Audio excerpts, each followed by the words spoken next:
Welcome to the Association 100 podcast. The A100 podcast is an extension of our Association 100 bi-monthly newsletter that focuses on best practices, top trends, helpful ideas, and smart strategies and tactics that work in the world of associations. The podcast will feature meaningful conversations with association professionals across the country, taking a deeper dive into trending topics, offering insights that both inform and inspire. Welcome back for our latest episode of the Association 100 podcast. I'm Colin Gallagher, and I'm joined by my co-host Megan Henning. Today we're talking the Great Resignation, member engagement, and the return of in-person events. We're excited to welcome our guest today, Matt Cipriani. Matt is the Associate Director of Knowledge Management and Member Engagement for the American Association of Colleges of Pharmacy. Matt, thanks so much for joining us today. It's a pleasure to be here. Thanks for having me. Yeah, absolutely. So, Matt, I met you through the ASAE Communications Professionals Advisory Committee, and we're on the same subcommittee together. So this is my first year, but you've been doing it for some time, right? That's right. This is my second year, and I'll be going into my third and final year on the council. Awesome. So we've been focusing on the reworking career pathways and a lot about the Great Resignation. And we actually, by the time this airs, our article will just run in ASAE's newsletter on a survey we did about the Great Resignation and how it's impacting associations. So one thing that was loud and clear is, associations are impacted. I think it was 87% reported having staff resignations. Wow. Since 2021. Of that group, 4 in 10 reported 5 or more staff resignations. So, what did you think about the results? I can't say I was too surprised. Everybody has read about the Great Resignation across the country in various industries for a couple of years now. And so when we went into this, I was very curious to see how is the association world faring with this? Is it affecting us as much as other sectors? And so I figured it was, but of course there was no concrete data. And so sending out this survey, getting those great results, it's apparent that it is affecting associations. So again, it's not that big of a surprise to see that how much it's affecting the associations. What really surprised me with the data and the survey questions that we asked was how many organizations don't have an actual process and guidelines to when people leave to get all of that information and all that knowledge from them before they leave, especially in a 2-week period. Yeah. So to me, if there was any surprise from the data that we got, it was that such a big percentage didn't have really any plan in place. That was huge. It was only 16% had a written plan. That's right. So that all that knowledge is it's just walking out the door. Wow. And in some instances, 5, 10, 15 years of institutional knowledge right out the door. That's dangerous. It's complicated. Right. Yeah. And I know everyone thinks, well, it impacts us more than other things. But when you think about a corporation versus an association, you have to think about how you're interacting with your members, your other staff, your other stakeholders, your advocacy efforts. There's just a lot to learn. Yeah. And to have all of that walk away and no way to capture it. Yeah. It was a surprise, and it's unfortunate, and hopefully with the Great Resignation, maybe organizations, specifically associations here, are kind of rethinking their strategy, that even if and when the Great Resignation starts to abate, that they're not going to lose focus on this, and it's not one of those things that are backburnered for, whatever, for other priorities that come up, but only time will tell. Yeah. Mm-hmm. Yeah. That's for sure. So how is your association dealing with this? It's been a rough couple of years, and resignations were happening before that. So I've been with the association for a little over 5 years. So at least I've had a good chunk of time pre-pandemic and then during the pandemic and everything. And we're a small staff of about 35 to 37, and we've lost a handful of people during the Great Resignation, during this pandemic time. And it's been difficult trying to capture all of that knowledge before they, walk out the door, trying to have HR and get recruitment for replacements, and then of course the applications and the interview process. It all takes quite a bit of time, and that's not even counting all of the onboarding and training for the people that come in. So that process that many people think should be pretty quick and easy, especially with all these applicants, ends up being a multi-month process from the time that we actually open the position to when we have somebody come on the first month or two. So it's such a long period of time, and such a small association, it just means more work for other people, right? So then you have to start working about burnout and being overworked and going in different directions. So it's complicated. Yeah. Well, and I think the burnout stats were universal in the study. And I think we talked about this before, but is that a pre-existing condition with associations? You see, now that's an interesting question. I think that's something that we need to delve deeper into if we want to and go deeper into the data. That was this burnout occurring as high of a rate before the pandemic and the Great Resignation and all that, or was it more happening recently because of the pandemic and the Great Resignation? So that's a good question to ask, and we don't really have that data yet, but I think that at least from personally, I have my wife and lots of friends that are in the association nonprofit world. They're all saying the same thing. Yeah. People are stretched thin. Yes. And it's very difficult time. Yeah, well, there's always so much to accomplish in an association, and usually most associations are pretty lean. Right. So a lot is expected by their employees. Have you worked at an association before? No, so I was a librarian before coming to the association world. Yes, I was a librarian in various federal government departments as a contractor for years, and I was a law librarian for a while too. And again, my wife had been in the association world and friends for over a decade. And so when I started looking for something else, I wanted to look at associations specifically because I started having kids. I wanted to do something a little new. Work-life balance and culture in the association world has always been kind of at the forefront, and it's something, the reputation for it. So I was looking at that. And so, AACP in the last 5 years is my first opportunity to be in the association world. And it's been a fantastic one. That's great. Yeah. What would you say what is the biggest challenge that you're kind of facing at your association?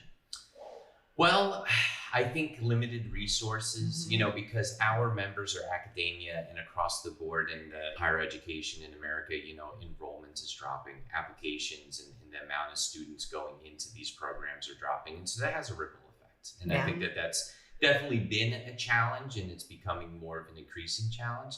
I'll say for me, when I first started at the association, this is pharmacy education. I have absolutely no background in pharmacy education. I was wondering about that. Yeah, so I mean, it was really... It seems like a lot to learn. Yeah, it is. So it's like one of the biggest challenges for me. And I wouldn't say it continues to be, because you learn after a while, right? Yes. But especially that first year, I mean, just the acronyms is confusing, and learning the medical jargon and the lingo and all of that stuff. So that was personally a challenge for me at the beginning, and you get it after a while, after being around it for so long.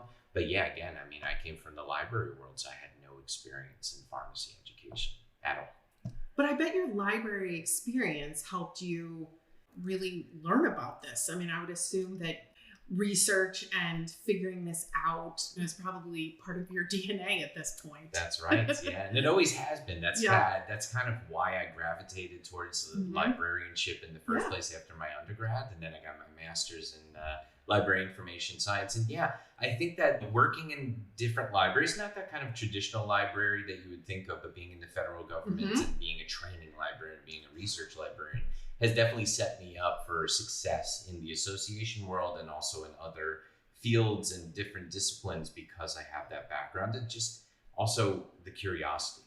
I think that many librarians are inherently curious. Yes. Yeah. Yes. Well, when we worked at CTA, Consumer Technology Association, they have a research library and a couple of research librarians on staff. And what a difference it makes. I mean, yes.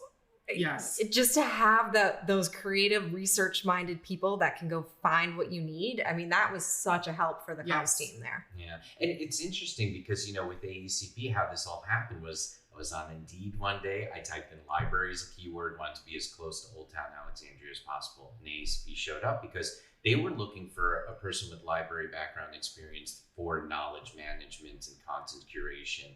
Because this is an association that's been around for over 100 years. And they just had like a few folders in their internal network drive where everybody was just putting stuff into for years. So I'm going through that when I started. I'm finding things from the 1990s. Nothing is organized. Well, I don't want to say nothing, but there's a lack of organization with the file structure. So internally, nobody could find it. Yeah. And so that's kind of was a fluke that I found AACP, and they found me with the library background coming in. And that was one of the first big projects that I did, was just kind of reorganize and make sense of what we had so we could find it, and then start translating that towards the members and how to make things easier for them to find on our website and our databases. They must have loved that. I mean, it probably was like just unearthing, tons of information that was so beneficial to them that they didn't even know they had. Yeah, and it's just. I feel like you had to be like, what did I get myself into? No, but that's the thing. It was a fun challenge for me. That like that kind of stuff, because you just walk into a room, like if you envision it, if it's in person, papers everywhere all day, and say, go in there and categorize and work this out. Yes. And for me, put on some music, get it done. And that's just the kind of type of person that I am to really enjoy that kind of stuff. So it was a thrill, and it's an ongoing process. Yes. Yeah. Tell us one thing you wish you had known about associations before you started your job. Wow, that's a very good question. So again, because my wife and a lot of friends were in the association world for so long before I started, I had a pretty good idea.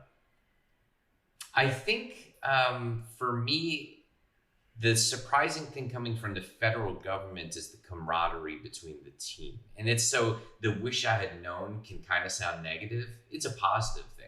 I wish I had known that I'd gained so many friends and relationships at AACP and the association world. Because everybody is just so close and it's a tight-knit group. And I think when you go into a culture that's not driven by the almighty dollar, but it's more for the member and for who we're serving, it brings that type of person and that type of mindset, and then you all get along. And I'm very lucky to get along with most of the staff. Yes. So, yeah. I think Colleen and I would agree with that, since we have been working together. We can't stop working together. We just keep following each other around. I think that's an excellent answer. That's very cool. Yeah. And I do feel like that's so true. I'm thinking back to like the different associations, and you become so close. I think a part of it is that like lean resources, you're in it together, and you're working hard and pulling off big things. Yeah, you have to rely on each other to get through it, so yeah. Well, so we talked about the knowledge management side of your job, but let's talk member engagement. And what I thought was interesting when I was looking at your site and what you all do is you have both pharmacy schools of pharmacy that are members, and then also individual members. So how do you balance that? Well, it's an interesting balancing act. There's no doubt about it. So I really focus on the individual members and the ways to get them engaged with each other and with the association and the profession across the board. And so AACP Connect is the online community platform run through Higher Logic. Is something that I built and that I launched and that I managed. And it's increased member engagement. It's just really a thing that, when you're looking at it prior to AACP Connect launching, the annual meeting is when everybody got together, had these great ideas. Let's work on research together. Let's collaborate, all this. And then you go back to your office, and some of that stuff, many of those ideas just don't end up happening because you don't have that connection. AACP Connect has enabled members to continue that conversation after those in-person events and to really collaborate and to move forward with those things and have an easy one-stop shop to just find each other. To be able to discuss these things. So, with AACP Connect and the webinar program, which has just become a tremendous member benefit, it has increased member engagement across the board because it's just getting people more involved and getting them to share their ideas, what they're doing, and just build collaboration and partnership. So that's been pretty huge. With the institutions, there's really other departments within AACP that deal with the institutional members and the benefits that they get. So I really don't work so much with the greater institutions because the members are representing those institutions anyway. So it's like, that's where I'm working with them. That's how that all kind of happens. Yeah. I feel like the Connect portal or site, it had to have been really helpful during COVID. I mean, to stay engaged. Well, and not only that, the fact that it had been around for a couple of years before COVID hit was huge, because I saw a lot of... Not everyone had that. Yeah, exactly. Yes. I saw a lot of associations scrambling who didn't have one to launch one right at the beginning of the pandemic. And that could be a problem and cause a lot of issues, but we were very lucky. We launched, it's actually going to be the 5-year anniversary in 2 weeks, May 1st, 2017. Oh, great. Wow. Yeah, so it was around for almost 3 years at that point by the time the pandemic hit. Pandemic hits March 2020 and our engagement numbers go through the roof because everybody then gravitated towards AACP Connect instead of other things because all in person, obviously. Right, they had to go somewhere. So at least they had that place that either they were at least familiar with it or they had already used it and were engaged on it. And then we saw a tremendous increase in people who, might have had pretty minor engagement in the past, ended up getting very engaged. That's great. Yeah, so it was really wonderful to have that tool there. Yeah. So I know we're not out of COVID yet, but I feel like we're at least in a much better place. But what's the new normal becoming like with your members? I think that it's the balancing act of in-person with virtual programming, because I think that it has enabled us to expand internationally because of the virtual programming that we have. And that's webinars, seminars, all these other things that we do. And so it increases the amount of people who can actually actively participate around the country and around the world that might not have been able to travel to our in-person, might not have had the professional development budget to do so.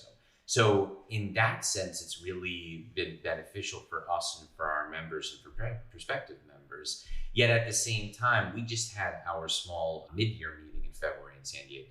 First in-person meeting since the pandemic started. And talk about all the hugs and everything. Yes. I mean, Just so great. Yeah, you're in San Diego. Yeah, and it was only a few hundred people, but it was kind of a good way to start instead of doing our big annual meeting for the first one. And again, you could see that the connection virtually is fine, and we're able to get through it, and people will consider continuing leveraging that and using it. But in person is as important, if not more important now than pre-pandemic, because we've lost touch with each other. And I think that you could say that professionally and personally too. Yes. Yeah. I would agree with that. And I think that I know for myself personally, when you mentioned the webinar program and it's allowed people to participate. And I think that, you know, I myself, like sometimes at 9 o'clock at night, will just watch a recorded webinar on something I was interested in that I would not have had to make so many different arrangements to go downtown to see it. And now I'm sitting in my pajamas and I can watch it. But at the same time, certainly do crave, you know, in person. But I feel like it's given us a really good balance of allowing us to have information sort of the way we want it.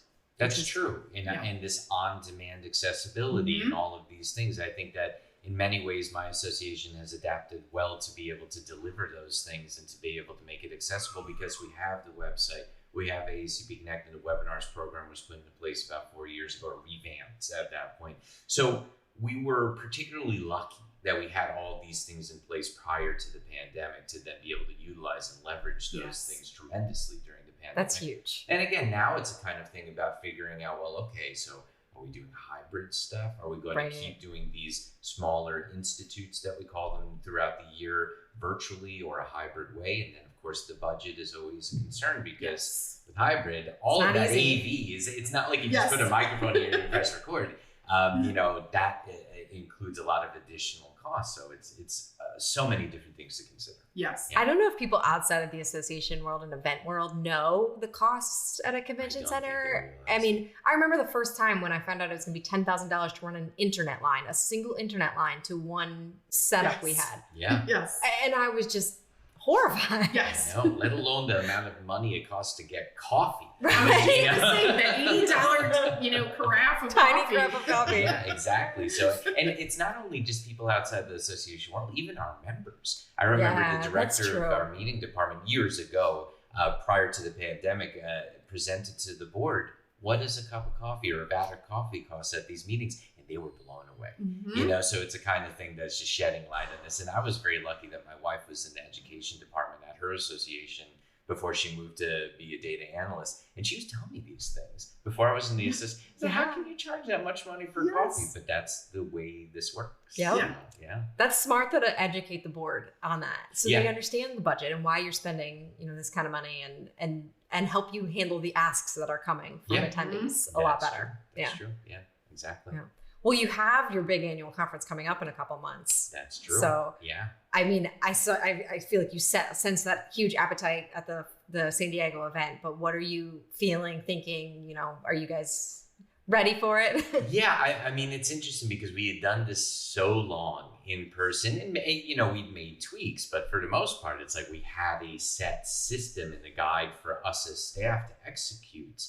And now we do, and we can't replicate that, but we're starting to think, well, maybe we could do things a little bit differently. So it's exciting because it then gives us the opportunity to maybe rethink a few things and how we do an in-person meeting, right? Yeah. So it's exciting for that. It's exciting to be able to see a few thousand of our members who are just wonderful people. It makes my job really easy to be able to see them in person again. And after 5 years of building relationships.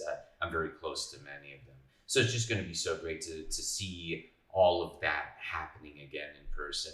And really, one of the things that I love about working at an association is being in the trenches with your staff at an annual meeting. Oh, definitely. It's intense. Definitely. There's nothing like that. Waking up at 5 a.m, going until 10 o'clock at night for 5 to 7 days straight in a row. You are burnt out. It's incredibly difficult at times and challenging.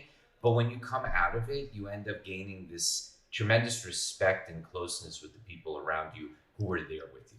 Absolutely. Oh, yeah. Yes. We laughed so hard. We tell a story about our Orlando convention one year. And the last night, Maggie and I are out to dinner. And I looked down and I said, this is the first night we've had real silverware because we'd been in the backstage of the convention eating grilled cheese. Or using your hands. Yeah. Yes. I know. Yeah. It was just, it was crazy. But I do think it solidifies your friendships and relationships, and it just adds to it. Yeah. And it's very different than when you do it virtually. I mean, the first year, and when it hits, it was March 2020. Our annual meeting's always in July. Ooh. So we did not have much time to pivot to all virtual. And you were able to pull off a virtual event then? Oh yeah. Wow. It was a lot of people postponed or canceled. Yeah, but we decided to move forward. And, that's very impressive. I produced 212 on-demand recorded sessions with over 500 presenters in a 2-month period. Wow. Yeah, and it was different because I'm sitting in my house doing this kind of alone. I mean, I've got my coworkers helping, but it's a very different field. Oh, yes. So to be side by side with your coworkers in the trenches is a lot more fulfilling than doing it virtually. Yeah, because I feel like you get your energy sitting in that room from everybody versus when you're sitting alone, you're like, I'm alone doing this, or you feel alone even if multiple people are working on it. Yeah. But it definitely is a different feeling. Yeah, it is. And I'm glad to have it. Yes. Amen. Agreed. Yeah. All right, so now we have a fun portion of the podcast. So we want to let our audiences get to know you through a lightning round. Okay. So just a couple questions. Where did you grow up? Tel Aviv, Israel. Oh, wow. Mm-hmm. So cool.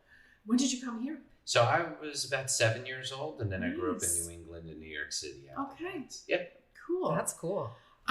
If you won the lottery tomorrow, would you still work? No. Okay, good. So far, yes, we're all three of us are in agreement on that. What is your favorite movie or TV show? Wow. Okay. So it's difficult. It's like asking what's your favorite Beatles song. They're all so good. Yes. So I'd say one of my favorite movies is Godfather. Okay. Cipriani. Yes. So there's that. And recently we're watching the Picard series, Star Trek. Me and my wife. Okay. It's been pretty good. Yeah. So really my husband has been watching that. Though I'm really focused in baseball right now, so I don't have much time for shows. But who's your team? All New York Mets. Yes. All the way. All right. Nice. I'm from Syracuse, so I'm a Mets fan. Nice. Yes. Very good. And I'm married to a Red Sox fan, so just by marriage, I had to become a Red Sox fan. Understandable. Well. Yeah. Dogs or cats? Neither. Okay. Allergic? No, just never not interested. Grew up with pets and not really too interested. Okay. And what's something you miss from the pre-pandemic days? Concerts. Music is a major part of my life. And though I'm starting to open up, like I went to my first ball game the second day of the season this year after 2 years of not going.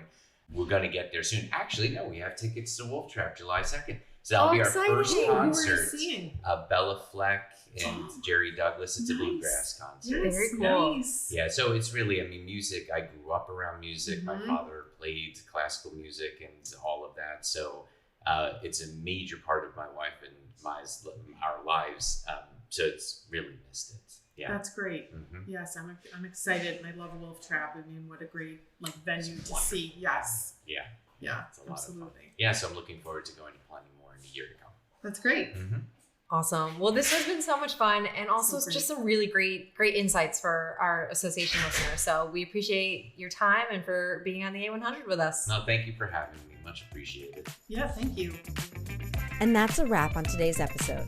Thanks for listening to the Association 100 podcast, brought to you by the A100 publishing team, powered by Onward and Upward Marketing and Communications. You can subscribe to the Association 100 podcast on Spotify, Apple Podcasts, Google Podcasts, and all of your favorite podcast listening apps so you'll never miss out. or listen via our website at theassociation100.com. Follow us on Twitter at Association100. That's Association100 for all the latest insights and trends impacting the world of associations. Thanks for tuning in.